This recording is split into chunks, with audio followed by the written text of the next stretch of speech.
Mr. Cruz. Mr. Cruz, aye.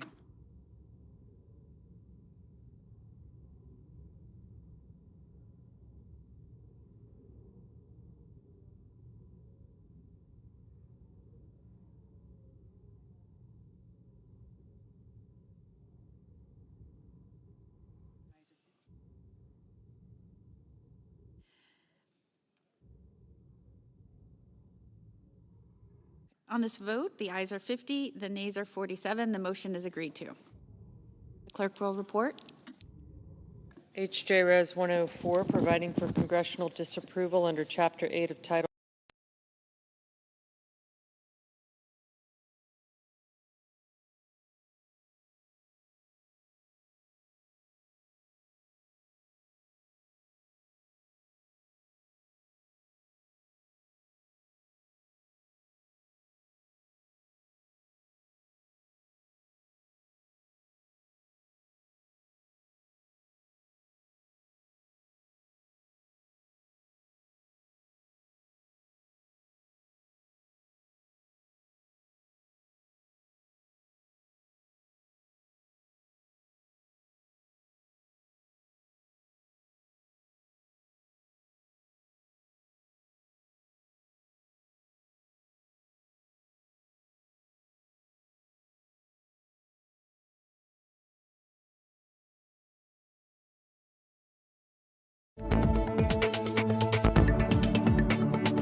their 18-day vacation. The American people are nervous about this shutdown. Federal employees are deeply disturbed. People are frightened. Republicans in the House should return to work.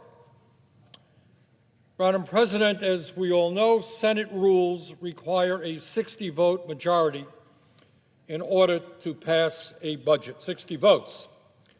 And that means that passing a budget requires bipartisan support. That is why decades ago the rules were established. It is very rare that one party has more than 60 votes. So if you need 60 votes, it means that you have to compromise, you have to negotiate. When Democrats were in power, they had to work with Republicans to get the 60 votes.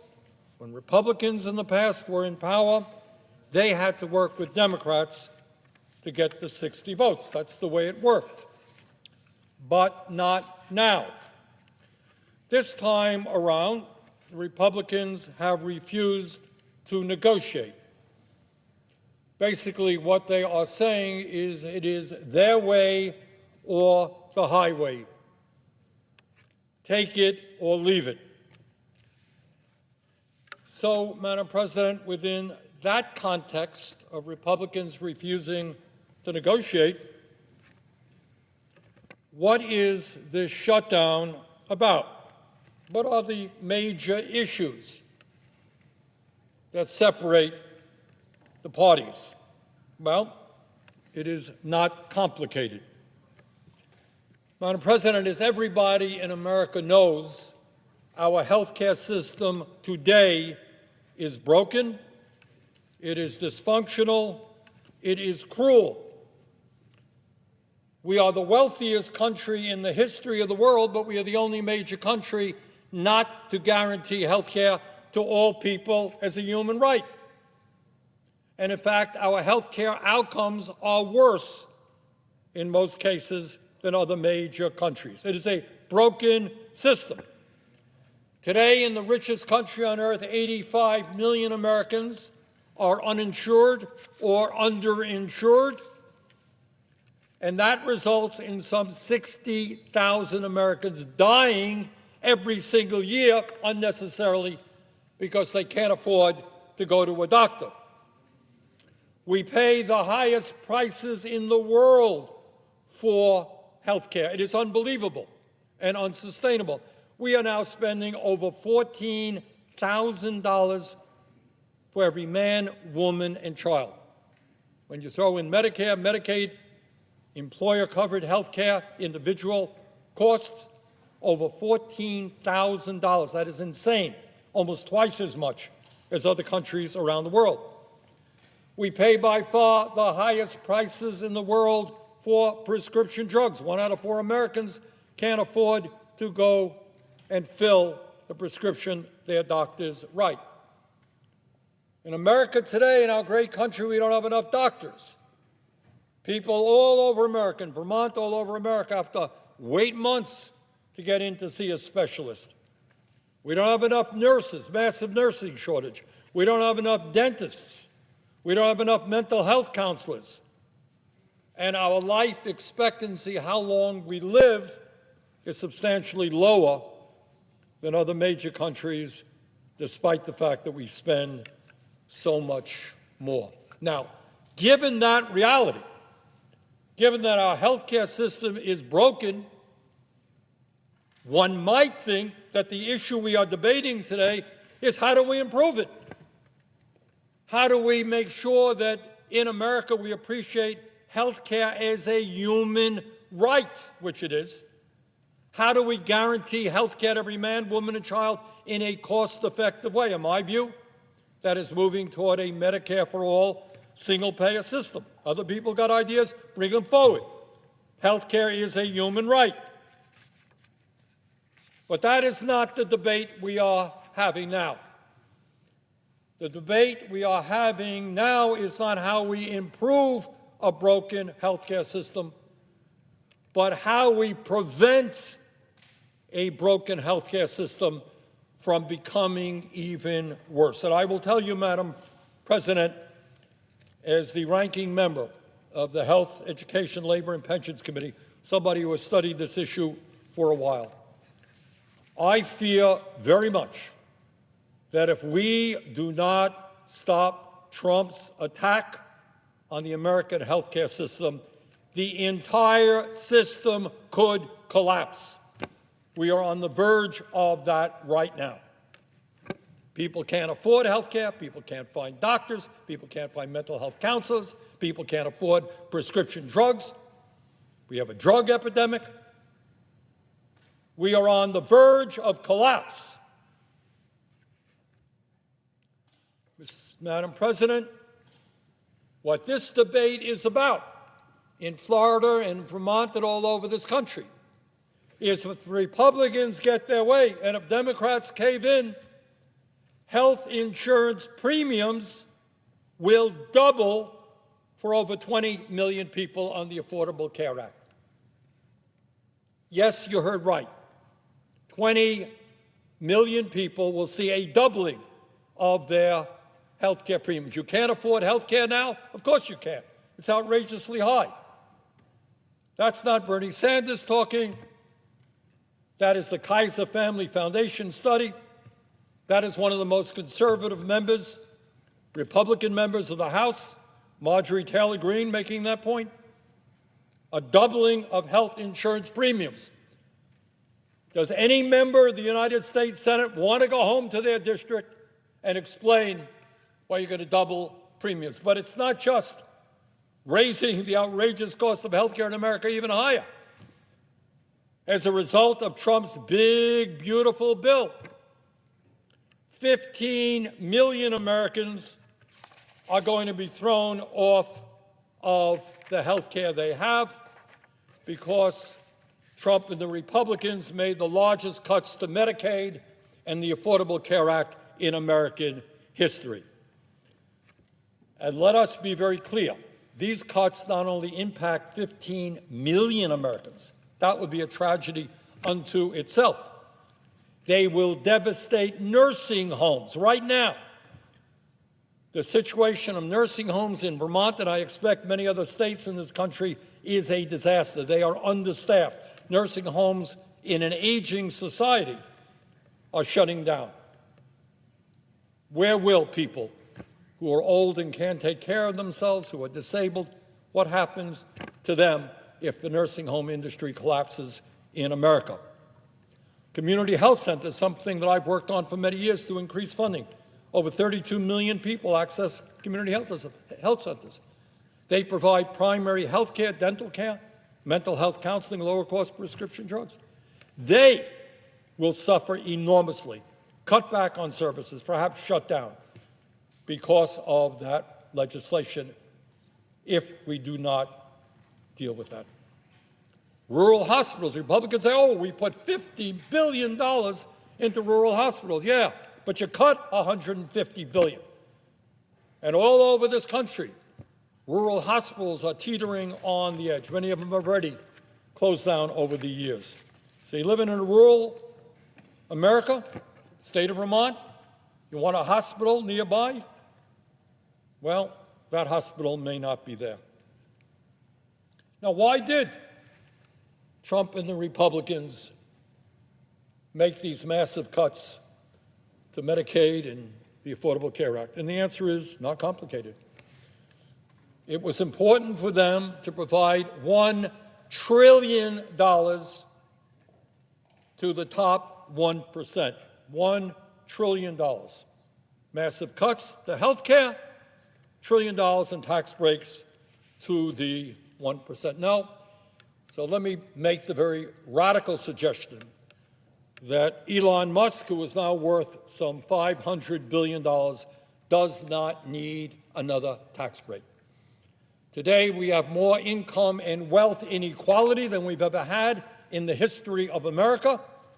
Musk himself owns more wealth than the bottom 52% of American households. Top 1% owns more wealth than the bottom 93%. Never before have we seen such income and wealth disparity. Republicans said we're going to massively cut Medicaid, ACA, in order to give tax breaks to the richest people in America. But the issue that we are debating, Madam President, is not just health care, as enormously important as that is. What we are talking about is whether we are going to allow our country to move toward an authoritarian society run by a president who is a megalomaniac, who wants more and more power in his own hands, who does not respect the rule of law or the Constitution of the United States of America. It is not acceptable to me that our president is putting federal troops on city streets throughout America without a request from a governor or a mayor, trying to create provocations, trying to create disturbances so we can use military force against the American people.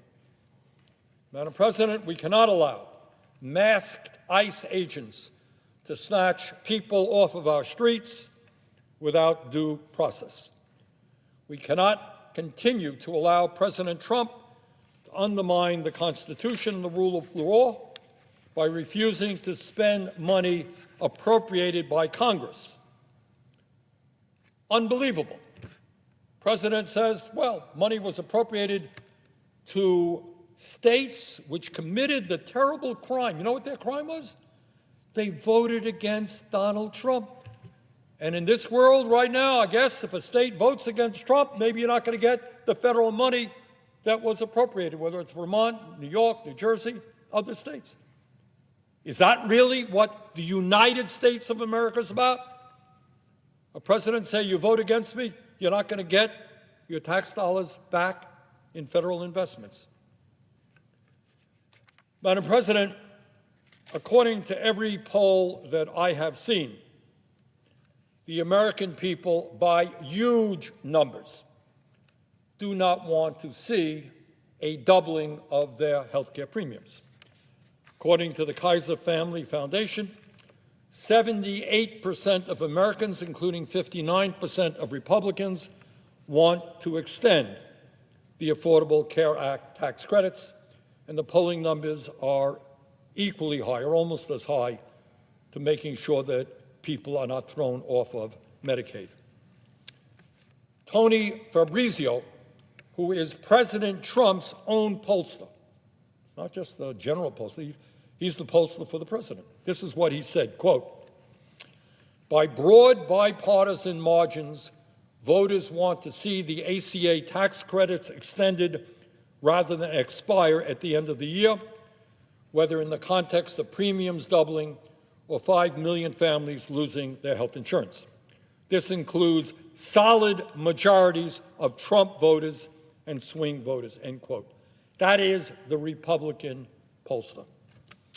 Right now in the House, to the best of my knowledge, there are at least 14 Republicans in a very tightly controlled caucus who want to see the ACA tax credits extended.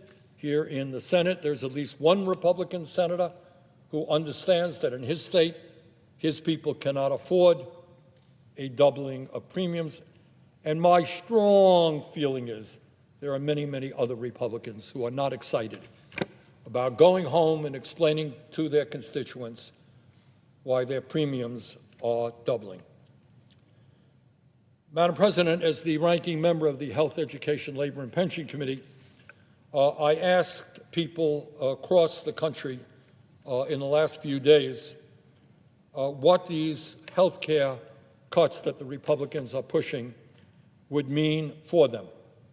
We just sent out emails, and we've gotten many, many, many hundreds of responses.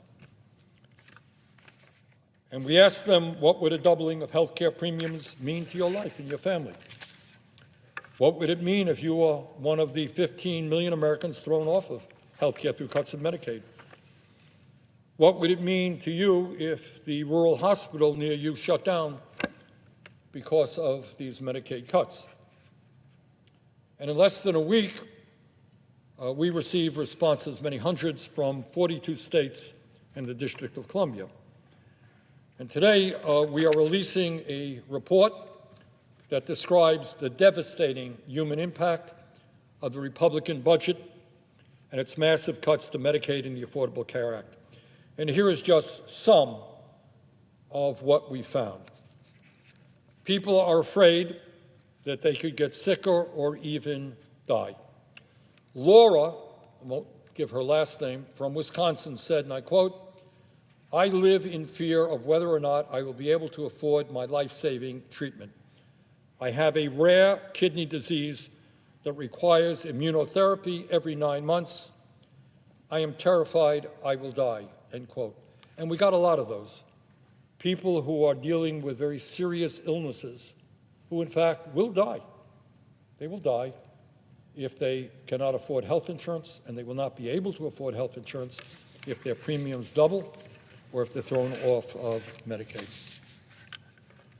But it's not just the fear that people will die or get sicker because they lack health care. All over this country, working-class Americans will not be able to afford the food they need, pay their rent or their mortgage, or health care. Brittany from Utah writes, quote, "I am already living paycheck to paycheck. I have insurance for myself and my 2 sons, just bought a house that we can barely afford," end of quote. So she's hanging on the edge. She has to pay more for health care. Maybe she loses her house. Sebastian from Colorado writes, quote, "I don't make enough to afford rent and food and health insurance. Only 2 of those things do I need to survive. These cuts make it even more impossible to turn things around and get a handle on health issues. End of quote. In other words, 60% of our people are living paycheck to paycheck. Today, they can't afford housing. Today, they can't afford child care. Today, they can't afford good quality food for their kids. Today, they can't afford to send their kids to college. Double health care premiums, and these families are going to be in disastrous shape. Cara from Vermont said, quote, she was shocked by the warning about the loss of the advanced federal subsidy.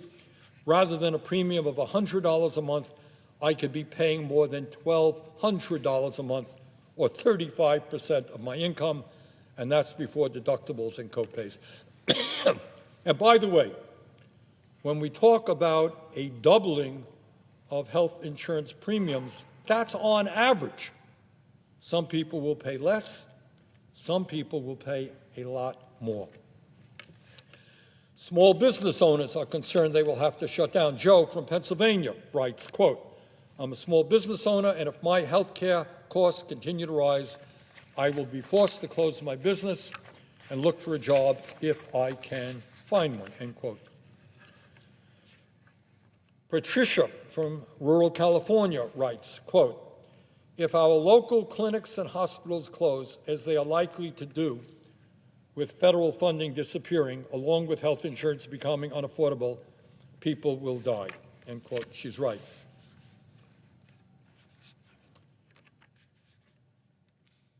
On average, health care premiums will double. But here's what happens when it is not average. If you are living in Virginia, your premiums could go up from less than $650 a month today to nearly $2,200 a month next year. $650 to $2,200. That is not a doubling. It's almost a quadrupling of what you're paying. If you live in Idaho, your premiums could go up from $283 a month to $407 a month. If you live in the state of Georgia, your family could see their premiums go up from $940 a month today to over $4,000 a month. Madam President, at a time when people today cannot afford health care, the idea of doubling, tripling health care premiums is insane. It is unacceptable, and no member of the United States Senate should support that. So, Madam President, no, I am not going to go back to Vermont and tell the people there that I have thrown 15 million Americans off the health care that they have, at a time when studies indicate that will mean that tens and tens of thousands of people will die as a result. I'm not going to do that.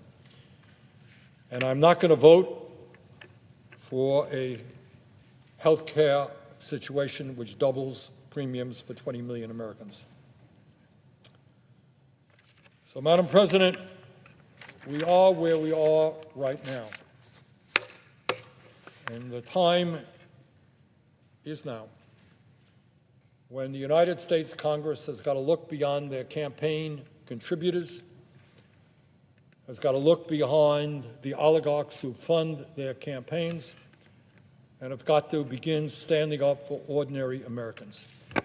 Our job is to improve a broken health care system and guarantee health care to all. Our job is not to throw 15 million people off health care and double premiums for more than 20 million, to shutter nursing homes, community health centers, and rural hospitals. The choice is clear. Let us stand with the American people. Thank you. I would yield the floor.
No worries.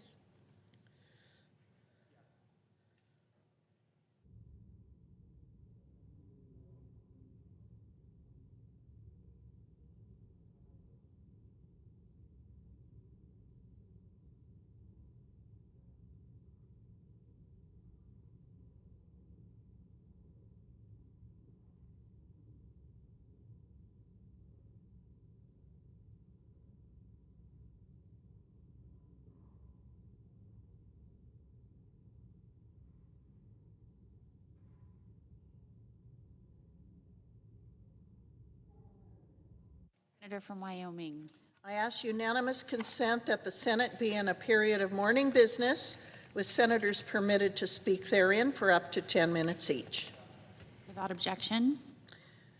Madam President, I ask unanimous consent that notwithstanding Rule 22, at a time to be determined by the Majority Leader following consultation with the Democratic Leader, no later than Friday, October 31st, it be in order to discharge the Committee on Finance of S.J. Res. 77 and S.J. Res. 81 individually, and when discharged, the Senate proceed to its consideration.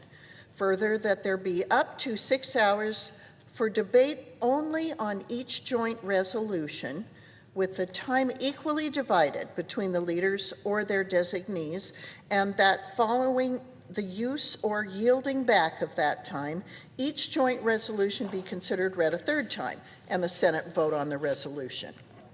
Without objection. Madam President, I understand that there is a bill at the desk, and I ask for its first reading.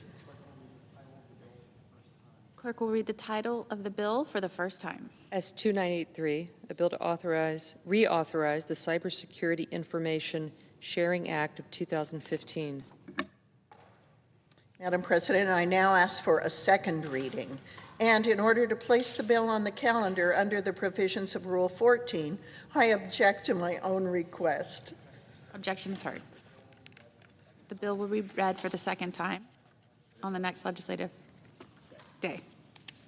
Madam President, I ask unanimous consent that the Senate now proceed to the en bloc consideration of the following resolutions which are at the desk: S-Res 440 and S-Res 441. Is there an objection to proceeding to the resolutions en blanc? Without objection, the Senate will proceed en blanc. Madam President, I ask unanimous consent that the resolutions be agreed to, the preambles be agreed to, and that the motions to reconsider be considered, made, and laid upon the table, all en blanc. Objection. Madam President, I have 5 requests for committees to meet during today's session of the Senate. They have the approval of the majority and minority leaders. Duly noted. Madam President, I ask unanimous consent that when the Senate completes its business today, it stand adjourned until 10 a.m. on Wednesday, October 8th, that following the prayer and pledge, the journal of proceedings be approved to date, the morning hour be deemed expired, the time for the 2 leaders be reserved for their use later in the day, morning business be closed, and the Senate resume consideration of H.J. Res. 104. Further, that all time on H.J. Res. 104 be expired at 11:20 a.m. tomorrow, the joint resolution be read a third time, and the Senate vote on passage of the joint resolution. Finally, notwithstanding Rule 22, the cloture motion with respect to Executive Calendar number 459 ripen at 2:15 p.m. tomorrow. Without objection. Madam President, if there's no further business to come before the Senate, I ask that it stand adjourned under the previous order. Senate stands adjourned until 10 a.m. tomorrow.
adjourned.